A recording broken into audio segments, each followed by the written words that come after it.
আকাশের রং আর মানুষের মন পরিবর্তন হতে সময় লাগে না। আকাশের রং যেমন সেকেন্ডে সেকেন্ডে পরিবর্তন হয়, মানুষের মনও তেমন সেকেন্ডে সেকেন্ডেই পরিবর্তন হয়। এটাই চিরন্তন সত্য কথা। হ্যালো এভরিওয়ান, আসসালামু আলাইকুম। কেমন আছেন আপনারা সবাই? আজকে আমি আমের আচার তৈরি করব।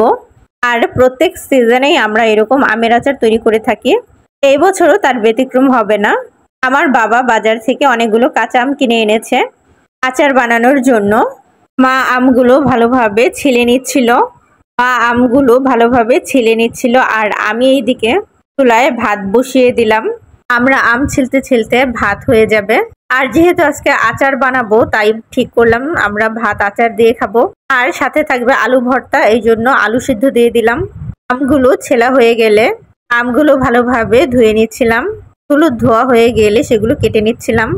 আমগুলো কাটা হয়ে গেলে আমের কষ ছাড়ানোর জন্য গুলো কিছুক্ষণ লবণ পানিতে ভিজিয়ে রাখলাম।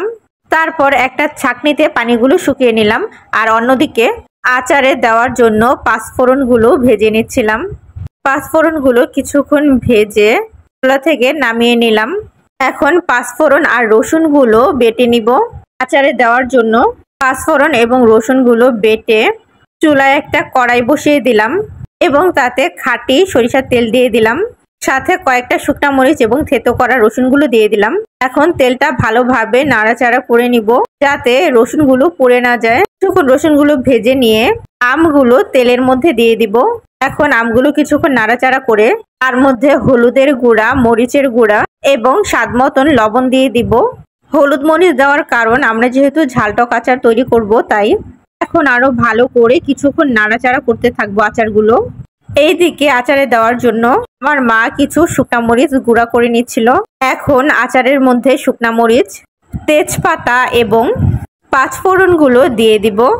সব রকম মশলা দেওয়া হয়ে গেলে আচারটা আরো ভালোভাবে নাড়াচাড়া করতে থাকবো যাতে নিচে না লেগে যায়। সব শেষে আচারের মধ্যে দিয়ে দিব গুড়। আমরা যেহেতু ঝাল, টক এবং মিষ্টি আচার তৈরি করছি, তাই টক, ঝাল, মিষ্টি সবই দিয়েছি।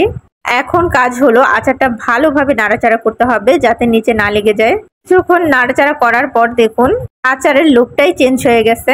আচারটা হয়ে গেলে চুলা থেকে নামিয়ে নিয়েছি এবং আমি খেয়ে টেস্ট করে দেখছিলাম যে কেমন হয়েছে। আচারটা অনেক অনেক বেশি মজা হয়েছিল। আচারটা আপনারা খিচুড়ি, ভাত সবকিছুর সাথে খেতে পারেন। আর এই আচারটা কিছুদিন আপনারা ফ্রিজে রেখেও খেতে পারবেন। আচারগুলো ঠান্ডা হলে আমিও কিছু আচার ফ্রিজে তুলে রাখলাম। এইদিকে আলুগুলো সিদ্ধ হয়ে গেছে। এখন আলুগুলো ছুলে নিচ্ছিলাম ভর্তা করার জন্য। অন্যদিকে মা কিছু পেঁয়াজ কেটে নিচ্ছিল। পেঁয়াজ কাটা হয়ে গেলে পেঁয়াজ, মরিচ একসাথে মেখে সাথে আলুগুলো ভালোভাবে মাখিয়ে নিচ্ছিলাম। এই পর্যায়ে ভর্তার মধ্যে একটু সরিষার তেল দিয়ে দিলাম। তারপর লবণ দিয়ে ভালোভাবে মেখে ভর্তাটা তৈরি করে নিলাম। এখন আমরা সবাই মিলে আমের আচার এবং আলু ভর্তা দিয়ে গরম গরম ভাত খেয়ে নিব।